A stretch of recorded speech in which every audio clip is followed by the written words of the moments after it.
Saudara, istilah body shaming sering terdengar akhir-akhir ini. Apa itu body shaming? Komentar mungkin bernada celaan mengenai fisik dan tubuh seseorang.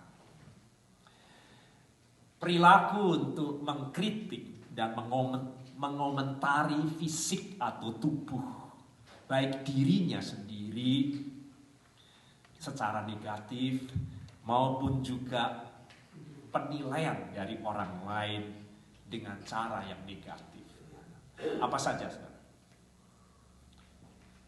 Gendut, gembrot, kurus, ceking, tinggi kayak tiang listrik, cepol, pesek, apalagi hidungnya kayak betet, ya, dan sebagainya, yaitu body shaming, saudara. Alasan orang, saudara, untuk melakukan body shaming itu juga sangat beragam, ya, sangat beragam. Mulai dari hanya sekedar ingin untuk mencairkan suasana, ya, menjadi guyonan, bahan untuk melawak agar mengundang tawa orang, ya, kalau kita ini mencela atau membicarakan tubuh orang secara negatif memang dapat menjadi bahan tertawaan, ya. Atau kita sekedar iseng belaka, ya. Sekedar penilaian, kamu sekarang kok iteman gitu, ya.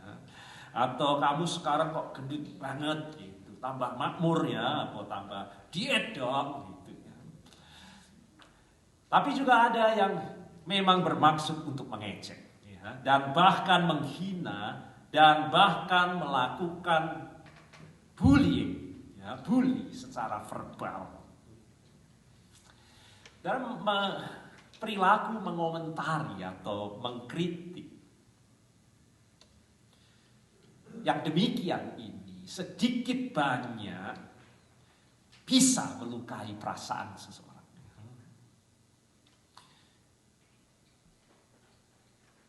Penilaian terhadap dirinya sendiri juga melukai dirinya sendiri dan mempengaruhi gambaran dirinya.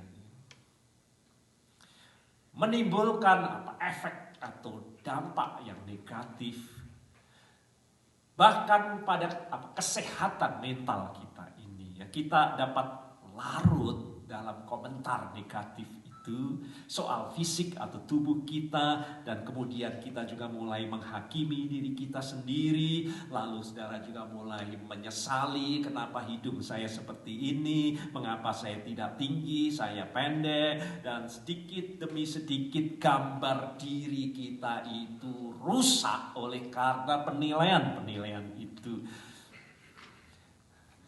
Dan berapa banyak kita dapat lihat orang kehilangan rasa percaya diri. Bahkan, saudara, istilah body shaming itu muncul di kalangan kaum remaja, saudara, ya, yang depresi karena merasa, ya, kalau kita bertanya kepada Tuhan, kenapa Tuhan tidak adil memberi fisik saya seperti ini, jelek mungkin begitu menurut orang lain di sekitar kita. Terbanyak orang terjebak, saudara, memandang dirinya sendiri menjadi tidak berharga. Kita merasa tidak mulia karena memiliki penilaian terhadap diri kita sendiri, tetapi juga penilaian yang diberikan orang lain kepada kita.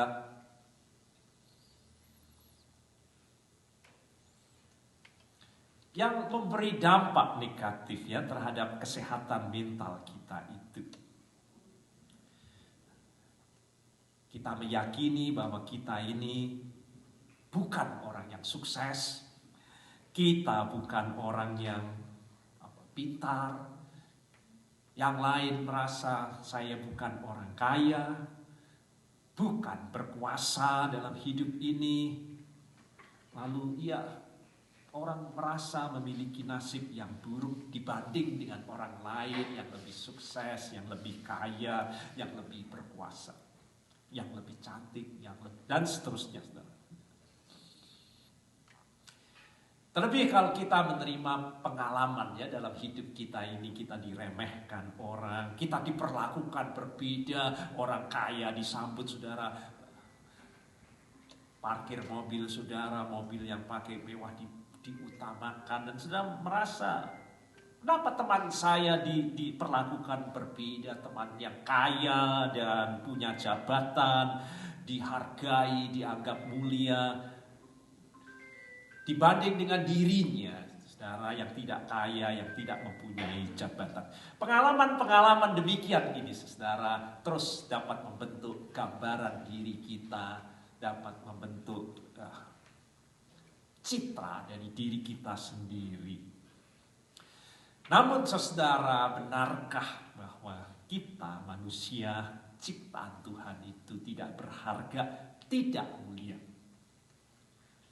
Di mata dunia, saudara, manusia memang sering, mari kita sadari, digolong-golongkan, bukan dibeda-bedakan sesuai dengan standar yang dimiliki oleh dunia ini. Bisa berdasarkan bentuk tubuh, tetapi juga bisa berdasarkan identitasnya. Sekarang di Indonesia mulai pemilu, maka muncul politik identitas, dan kita tahu pada waktu pemilu Gubernur DKI yang lalu Basuki Cahayapurnama menjadi korban dari penilaian identitas seperti ini. Kita dinilai berdasarkan sukunya, rasnya, jenis kelaminnya, agamanya. Dan identitas-identitas itu dipakai sebagai guyonan, sebagai untuk meremehkan, lalu muncul baik body shaming, tetapi juga politik identitas, bahwa orang yang memiliki identitas yang tidak sama dibuli, dihina, sehingga firman Tuhan katakan membuat orang malu mengakui dirinya Kristen, ditolak, direndahkan, didiskriminasi, bahkan disingkirkan. Dan firman Tuhan, Yesus berkata, kita dapat dibunuh tubuh kita oleh karena identitas kita sebagai orang Kristen. Jadi dalam pandangan dunia ini, saudara, tidak jarang anak-anak Tuhan juga diberi label identitas, kafir mungkin demikian, dan mendapat perlakuan yang tidak menyenangkan, seperti halnya body shaming itu. Bahkan ada banyak yang dibunuh menjadi martir oleh karena identitasnya sebagai pengikut Tuhan. Seorang yang memelihara ikan arwana, saudara, dan dia memiliki ikan arwana yang luar biasa, berwarna merah emas, memenangkan berbagai macam lomba ikan hias arwana, dan dia ingin tahu berapa harga ikan arwananya itu. Maka dia taruh di plastik besar dan dia bawa ke tetangganya, saudara, dan bertanya kepada tetangganya, kamu mau beli ini berapa harga? Dan tetangganya memang tertarik melihat ikan itu, dan dia menawar ikan arwana itu 100.000. Lalu dia bawa ke pasar, saudara. Dan di pasar dia juga menawarkan dan melihat berapa orang menawar harga ikan arwananya itu. Rata-rata menawar hanya sekitar 1 juta. Lalu dia bawa ikan arwana itu, saudara, ke penjual memang ikan hias yang tahu betul mengenai ikan arwana, dengan membawa sertifikat dari ikan arwana itu asal-usulnya dan berbagai piagam dan juga prestasi ikan arwana dalam lomba-lomba ikan hias yang dimenangkannya. Dan saya tahu berapa harga yang ditawar oleh mereka yang tahu tentang ikan arowana. 100 juta rupiah. Dari 100.000 ke 100 juta rupiah. Apa artinya itu, saudara? Demikian nilai hidup kita itu, saudara. Sangat bergantung dari siapa yang menilai kita ini. Kita bisa dihargai secara berbeda-beda. Hidup kita akan berharga apabila ada dalam pribadi yang tepat, saudara. Manusia bisa menghargai kita secara berbeda. Tetapi satu hal, saudara, yang pasti, kita berharga di mata Tuhan. Itu pribadi, kita mau katakan, yang tepat dan benar untuk menilai kita. Sama seperti ikan arowana itu. Tuhan tahu berapa harga kita ini. Sampai-sampai, saudara, bahwa Dia, Yesus Tuhan kita, rela untuk mati membayar harga dosa kita itu. Karena begitu berharganya kita ini. Allah memberikan anaknya yang tunggal, Yesus Kristus, untuk menggantikan kita. Kita ditebus. Berapa harganya? Bukan dengan barang yang fana, bahkan melebihi emas dan perak, saudara. Itu dikatakan firman Tuhan, yang diagungkan dunia ini. Tetapi kita ditebus bukan dengan hitungan materi yang ada di dunia ini, tetapi dengan tubuh dan darah Tuhan yang mahal. Maka kalau kita baca dalam firman Tuhan, saudara, ini berarti pandangan Tuhan, sabda Tuhan, bukan penilaian manusia. Kita terus-menerus akan mendengar, aku telah menebus engkau, aku telah memanggil engkau, aku Immanuel menyertai engkau, aku ini Tuhan adalah Allahmu, aku juru selamatmu, aku menebus engkau, aku mengasihi engkau. Dan kalau sudah teruskan sabda Tuhan itu terus kita masukkan ke dalam hati kita, semua menandaskan betapa berharganya kita ini di hadapan Allah. Sebagai anak-anak Tuhan, hari ini kita perlu menyadari betul bahwa kita ini sungguh sangat berharga di mata Tuhan. Begitu berharga di hadapan Allah. Maka firman Tuhan mengatakan bahwa dunia ini tidak mengenal kita. Oleh karena dunia memang tidak mengenal aku, itu kata dari Tuhan. Dunia ini tidak dapat mengetahui siapa kita sesungguhnya. Tetapi yang mencipta kita, Dia yang tahu sesungguhnya. Maka Allah memanggil kita untuk menyadari dan menilai diri kita ini bukan menurut perasaan penilaian kita sendiri. Mungkin kita depresi dengan merasa bahwa hina, tak ada arti kehidupan kita ini. Atau juga perkataan-perkataan orang di dunia ini mengenai diri kita.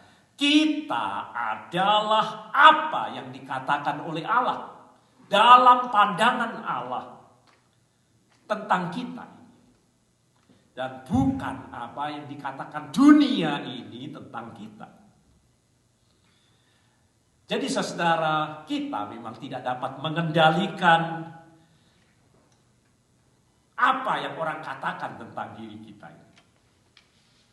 Kita tidak dapat mengendalikan bagaimana orang memperlakukan kita ini. Kadang-kadang kita harus menjadi korban baik bully, korban dari politik identitas seperti Ahok itu. Kita menjadi orang Kristen juga sering menjadi korban oleh karena penilaian-penilaian dunia ini. Kita dianggap kafir, kita dan seterusnya. Kita memang kadang tidak dapat mencegah hal itu. Kita tidak dapat memasang papan di dada kita ini dan berkata, jangan bully saya, jangan body shaming saya, jangan sakiti saya, jangan hina saya, jangan bully saya. Namun saudara, bukan perkataan dan perlakuan orang lain terhadap kita yang menentukan siapa kita. Itulah panggilan Tuhan hari ini.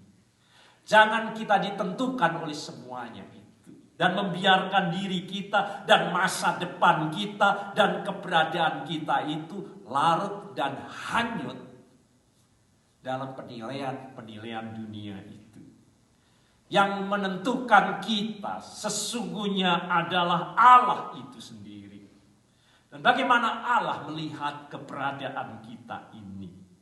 Maka bacaan kita yang pertama Tuhan, Yesaya 43 ditulis di tengah bangsa Israel terpuruk sedemikian rupa, terbuang, terhina, sepertinya tercela, mereka kembali menjadi budak di Babel. Dan dalam kondisi tersiap, dalam pandangan dunia menjadi begitu hinanya, firman Tuhan datang kepada Israel. Dalam pandangan Allah, meskipun ada dalam pembuangan yang seperti itu, engkau berharga di mataku dan mulia, berharga dan mulia. Aku ini mengasihi engkau. Saudara, kita berharga di mata Tuhan karena Dia yang mencipta kita. Sebagaimana Kejadian pasal 1:27, bahwa kita ini serupa dan segambar dengan Dia, serupa dan segambar dengan Dia. Maka Mazmur 8 ayat 5 berkata, engkau telah membuat aku ini hampir sama seperti Allah. Kita ini gambar dan rupa Allah. Dan telah memahkotainya dengan kemuliaan dan hormat. Itulah pandangan Tuhan terhadap kita, saudara. Terkadang kita melupakan keindahan dari kenyataan ini. Bahwa kita ini manusia dicipta lebih berharga bahkan dari malaikat dan makhluk ciptaan yang lain. Maka dapat lihat di Matius 10 yang tadi kita baca, Yesus berkata, dan kamu, rambut kepalamu pun terhitung semuanya. Sebab itu jangan kamu takut terhadap hinaan, nilaian atau dibunuh karena berbagai macam hal itu. Karena kamu di mata Tuhan itu lebih berharga daripada burung pipit. Dapat kita bayangkan, saudara, rambut kepala kita sendiri saja, kita tidak dapat menghitung semua. Kita sering menganggap tidak berharga. Dan setiap kali saya mandi, keramas, dan kemudian saya lihat di buangan air, berapa banyak rambut yang rontok, saudara. Apa saya concern dengan hal itu? Tetapi firman Tuhan katakan, kalau kita bahkan sehelai rambut kita tidak pernah pusing dan memikirkannya. Tetapi Tuhan berkata, semua terhitung oleh Tuhan. Bahkan apa yang kita anggap tidak berharga dalam diri kita ini, seperti satu rambut yang jatuh itu, Tuhan menganggapnya berharga. Dan diri kita ini, saudara, kita anggap tidak berharga. Tetapi buat Tuhan, semuanya berharga. Seberapa besar harga kita itu, saudara? Saya baca dari Ulangan 32 ayat 10, saudara. Ini juga pada saat Yakub terpuruk, harus meninggalkan keluarga orang tuanya, berada di tempat yang tidak jelas mengenai masa depannya, hanya berbantalkan batu. hidup di padang gurun yang tidak menentu. Tetapi Tuhan berkata kepada Yakub, dikelilinginya dia dan diawasinya dia. Betapa berharganya kita ini. Dijaganya seperti biji matanya. Seperti biji matanya. Dijaga, diawasi. Seperti biji mata Tuhan. Juga Sakaria pasal 28 berkata, siapa yang menjamah kamu, berarti menjamah biji mataku. Dan luar biasa bukan? Siapa menjamahmu, kata Tuhan, dia seperti menjamah biji mataku, biji mata Tuhan. Kita seperti biji mata Tuhan. Itu berarti Tuhan mau menyatakan begitu penting dan berharga. Meskipun seperti Israel terbuang di Babel. Seperti Yakub sedang terseok-seok tidak tahu bagaimana dengan masa depannya. Tetapi Tuhan berkata, engkau berharga di mataku. Dilindungi, dipelihara. Kita diawasinya, kita dikelilinginya, kita dijaganya. Seperti biji matanya. Dijaga sebagai biji matanya. Tentu mau menyatakan betapa berharganya kita ini. Betapa mulianya kita ini. Maka saudara yang dikasihi oleh Tuhan, hari ini firman Tuhan mau membangkitkan kita semua. Apapun yang sedang kita rasakan tentang diri kita sendiri, apapun yang sedang dikatakan oleh orang lain tentang diri kita, apapun masalah yang sedang kita hadapi, sepertinya kita ini terhina bagi dunia ini. Tapi mari kita sadari bagaimana Tuhan melihat kita. Kita berharga dan mulia. Dan jangan kita mudah menjadi merasa orang yang tidak berarti, tidak berharga di dunia ini. Agar kita tidak membiarkan diri kita ini harganya ditentukan berdasarkan kriteria dari dunia ini. Kita berharga di mata Tuhan. Kita berharga di hadapannya. Juga saat kita mungkin sedang mengalami kegagalan seperti Israel, sehingga harus berada di pembuangan yang hina menurut dunia. Pada saat mungkin sekarang kita merasakan kekecewaan yang dalam mengenai semua hal, keberadaan apa yang telah terjadi dalam hidup kita ini. Atau mungkin bahkan kita telah kalah, sungguh-sungguh kalah dalam berbagai kompetisi kehidupan. Mungkin kita juga gagal dalam ujian. Ada yang tidak naik kelas, mungkin juga sedang kena PHK. Atau usaha kita sedang bukan hanya merosot tetapi bangkrut.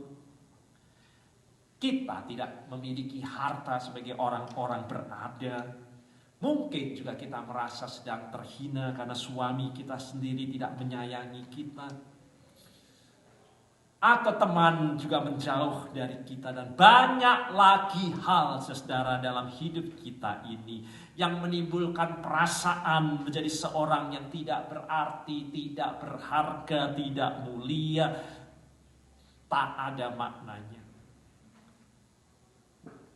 Dan saat saudara kita ditolak, kita merasa diri kita seperti sampah buat dunia ini. Kita adalah orang-orang buangan. Mungkin dengan identitas kita saat kita tidak dihargai, saudara. Kita merasa seperti hanya barang bekas. Kan? Saat orang meninggalkan kita, kita merasa bahwa kita ini tak ada makna dan arti. Lalu apa yang terjadi dalam hidup kita, saudara? Kalau hidup kita hanya mengikut pandangan dunia ini. Kita terpuruk, kita sedih, kita mengeluh dan mengeluh dan mengeluh dan bersungut-sungut dan mengeluh. Merasa diri kita sebagai orang yang paling malang di dunia ini.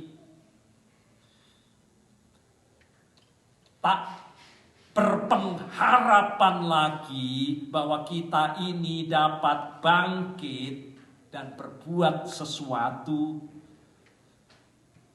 tidak untuk pasrah dan akhirnya benar-benar kalah dan terpuruk. Akhirnya benar-benar kalah dan terpuruk. Maka Yesaya 43 sudah disampaikan saat Israel sedang dalam situasi buruk seperti itu, dalam situasi pembuangan, dalam kekalahan, dalam kegagalan, dalam kehancuran. Tetapi firman Tuhan datang kepada mereka, memberikan keteguhan, memberikan penghiburan, harapan, kekuatan. Meskipun mereka sedang terbuang, tetapi sesungguhnya mereka berharga dan mulia di mata Tuhan. Sesungguhnya Tuhan mengasihi mereka dengan luar biasa. Dan dalam keterpurukan itu, dengan semua yang dikatakan Tuhan, Allah menghendaki kita bangkit dari apa yang dinilai itu dunia ini sebagai kegagalan dan keterpurukan. Kita bukan pecundang. Agar Israel bangkit kembali bahwa engkau berharga di mata Tuhan. Supaya muncul kekuatan yang baru dalam hidup kita. Ada semangat yang baru dalam menghadapi apapun. Baik bully identitas, baik bully body, fisik dan tubuh kita atau apapun. Ataupun keberadaan kita kaya dan miskin. Memiliki jabatan atau tidak, kita tak boleh putus asa dengan semua hal itu. Dan sungguh dapat kita lihat siapa Yakub kemudian. Sungguh-sungguh dipelihara seperti biji mata Tuhan. Siapa Israel yang ada dalam pembuangan? Mereka kembali lagi ke Israel dan Tuhan menegakkan Israel kembali. Keadaan terpuruk, saudara, memang dapat menyebabkan kita ini kehilangan sukacita kita. Kita kehilangan kebahagiaan kita, damai sejahtera kita, menjadi orang-orang yang gagal dalam kehidupan ini. Dan kemudian kita merasa tak berharga, tak mulia lagi. Dan kita hanya mengeluh dan kita hanya putus asa. Tetapi hari ini saudara, firman Tuhan mengingatkan kepada kita, mari kita melihat diri kita dalam pandangan Tuhan yang penuh rahmat dan kasih. Pencipta kita yang tahu sesungguhnya siapa kita ini. Agar kita menemukan kembali kekuatan kita. Memampukan kita untuk bangkit kembali dari apapun kehidupan ini. Untuk kita tetap berusaha dan tak pernah kita ini kehilangan harapan dan putus asa dalam kehidupan kita ini. Tetap mampu melakukan apa yang baik yang dapat kita lakukan.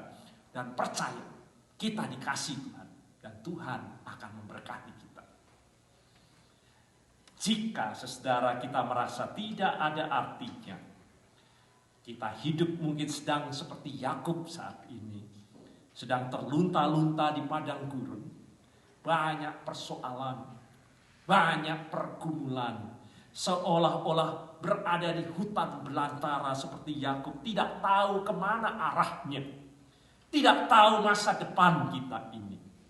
Namun firman Tuhan datang kepada kita, engkau berharga di mataku, di mata Tuhan. Kita dikelilingi oleh Tuhan, kita diawasi oleh Tuhan, kita dijaga seperti biji matanya. Itu yang dikatakan kepada Yakub di tengah keterlunta-luntaannya. Walaupun di mata dunia tidak berharga, persoalan dan pergumulan menghimpit kehidupan kita. Namun saudara, apapun yang sedang kita hadapi seperti Israel dalam pembuangan atau Yakub dalam ketidakpastian masa depannya itu, jangan sampai kita hanyut dalam dunia ini. Bahwa kita ini lemah, bahwa kita ini tidak berdaya, bahwa kita ini tidak berharga. Tuhan memanggil kita untuk berhenti mengeluh, minder terhadap diri kita sendiri, apalagi putus asa dalam kehidupan kita ini. Kita dipanggil untuk datang kepada Tuhan dan melihat Sungguh betapa berharga dan mulianya kita. Dijaganya, dipeliharanya seperti biji mata Tuhan. Amin.